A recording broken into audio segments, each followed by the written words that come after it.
Alright, so I want to talk about something that I believe as a theistic Satanist myself.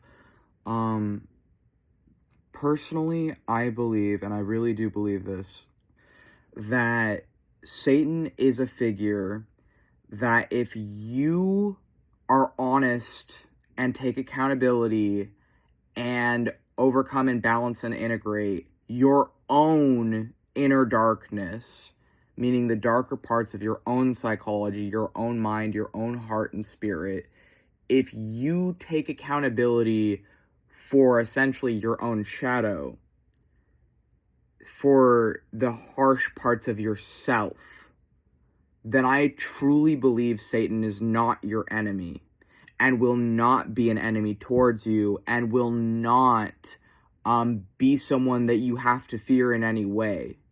I truly believe as a theistic Satanist that if you take accountability for the part of yourself that that is your own darkness, if you are at peace with that part of yourself, then you will have nothing to fear from Satan.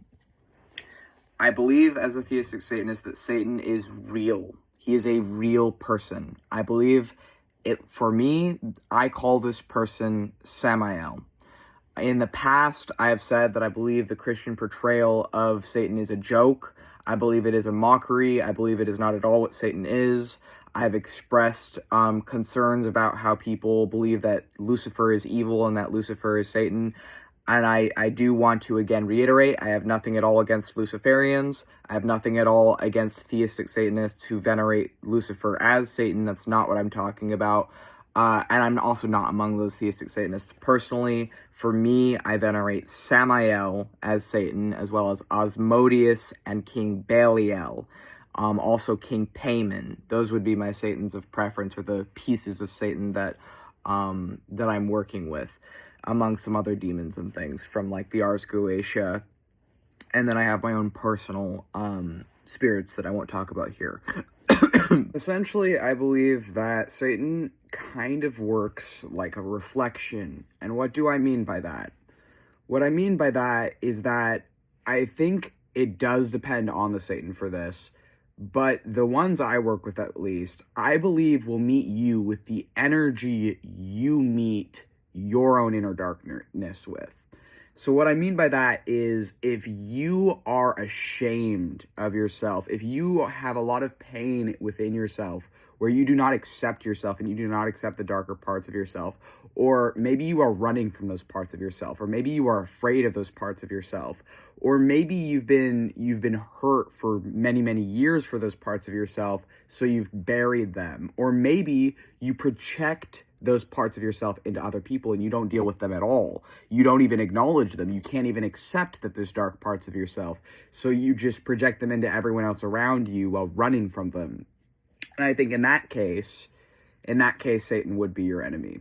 Or at the very least, there's a lot of work you need to do in order to be, to balance your inner destruction out and to be in a state where you could constructively work with Satan, or where Satan, at the very least, would not be your enemy. So, Satan means adversary, enemy, opposite. And how do, I as a witch rectify, I guess, the existence of Satan in my life with my own inner demons? And I would say that I actually genuinely truly believe that the solution to the existence, or not the, to the dilemma of the quarreling of humanity with Satan, is the complete opposite of what Christians teach. Because Christians teach essentially abstinence. They teach to just avoid all the earthly pleasures in hopes of having something better after this life. They teach to avoid lust, avoid fear, avoid anger, avoid rage, all these difficult parts of being human, all these essentially these parts of the shadow of being human, essentially these klipos of our own existence. They are afraid of these things, and so they say to avoid them. And what they don't realize, some of them who are promoting this don't realize, is that if you do that, if you avoid all of those things, they control you. If you avoid lust, your lust will grow and it will control you. If you avoid fear, that doesn't make the fear go away. It just buries it, and it will make you project that fear into people around you. If you avoid your anger and bottle up your anger, this one is very personal to me because I did this actually for years. It will come out in blind rages when you can't control yourself, because if you bottle it up, then it comes out in explosive ways, even worse than if you had just let yourself express it to begin with. But in the USA, a lot of people who come from abusive households, myself included, we're not allowed to express our anger growing up. We're not allowed to feel our anger growing up. We're shamed and sometimes physically harmed and emotionally abused and other things anytime we felt anger. Which taught us to run from our anger, which taught us to bury our anger, which taught us to see our anger as a bad thing, and taught us to feel bad about our anger. And this is particularly important when it comes to my relationship with Samael, because Samael is literally an embodiment of righteous anger. Among the many other things that he represents as Satan is righteous fury, is the fury of God. Like, he represents that among other things that he represents. And so for me, getting in contact with Samael was really, really important for my life and for the trajectory of my life and for my shadow work, because for so many years I wasn't allowing myself anger, because anger protects you. The balanced form of anger is a protector. Actually, this is the same of fear as well. The balanced, constructive form of fear is a personal protector. It's there to protect you. It is biologically programmed into us to protect us from harm. It's the same with anger. It's actually meant to protect you. When you are feeling angry about something, that is, that's a form of protection against that thing mentally. And so when you don't let yourself feel your anger for years, this creates a very destructive part of yourself that you are cutting yourself off from, and that anger has to go somewhere. It doesn't just disappear. Where does it go? It goes inwards. So because you're not allowed to be angry at people around you who are hurting you oftentimes, you project that anger inwards because it has to go somewhere, right? And if you're bottling it up, what happens is you end up hating yourself. You end up loathing yourself and loathing life because you're not able to healthily express your anger. And so Samael, through the shadow work that he taught me and through the doors he opened up for me, showed me how to constructively handle these darker parts of myself and accept them for what they are. Because there is light and dark in everything. Light cannot exist without darkness. Darkness cannot exist without light. This whole idea of this false binary, this false dualism that Satan is just evil, and we just need to shun him and shun all the darker parts of life and shun all the shadow parts of ourself and shun all the darker parts of our mind. Like, all that leads to is, frankly, totalitarianism and never-ending war. Literally. I believe that. Never-ending internal war and never-ending external war. That is the root of the self-built and man-made hell.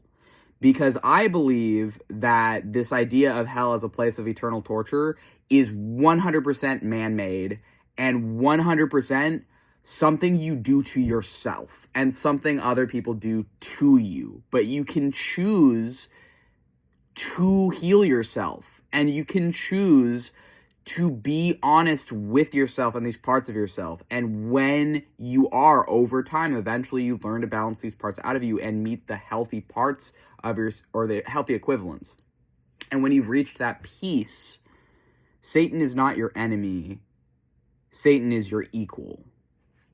And to me, in my life, as someone who used to hate myself, who spent years being suicidal, who spent years self-harming, By self-harming, I'm okay saying this. In my teens, I was cutting. I was also hitting myself was the main thing that I would do. I hit myself for years because I had so much pent-up frustration in myself. I had so much pent-up anger and rage and hurt in myself, and I didn't know what to do with it. And in my teens, I didn't know I was autistic, and I didn't know who I was, and that upset would just come out in explosive ways, and oftentimes it would come out as me hitting myself with things like binders and books and rulers. And frankly, it's because when I was a child, I was spanked, and I was taught that, and I was specifically spanked when I would have autistic meltdowns, when I was frustrated, when I expressed anger as a young child, is when I was spanked. It's when I was beat. And that taught me as a young child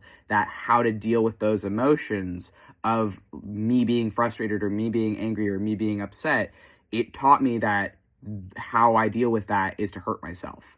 Because in my case, my dad would specifically spank me during those times when I was a small, young, developing child, which I also think is why I have CPTSD and DID to an extent. I don't think it's the only thing. I don't think it's the only reason that I have dissociative identity disorder, but I do think that being physically abused and being emotionally abused anytime I expressed anger as a young child is a huge part of what gave me childhood CPTSD, and I do think it's where my self-harm came from, actually, as well. I think it's why I would self-harm all throughout my childhood and teen years, and really up until I was disowned. I genuinely believe it's because I was spanked anytime I showed any sort of resistance as a young child, and that taught me that I was deserving of suffering. It taught me to hate myself. It taught me that I deserved pain in response to the darker parts of myself.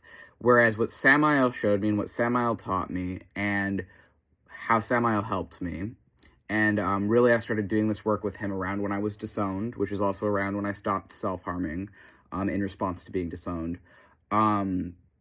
He showed me that all these darker parts of myself, or these klipot within myself, these shells of myself, right? These parts of my shadow, these darker parts of existence, are literally just the other side of all the beautiful and lovely and wonderful parts of myself, or the Sephiroth within myself. So all these lovely parts of existence that we accept are literally just the other side of the darker parts. And this is where it gets really freaky, right? So as a theistic Satanist, I believe that Satan, as either singular or a collective, is just the other side of the gods or God that is deemed as this loving, beautiful, acceptable, whatever part of existence in the universe, and ourselves and our own minds and our own spirits. Satan is just the other side of the same thing.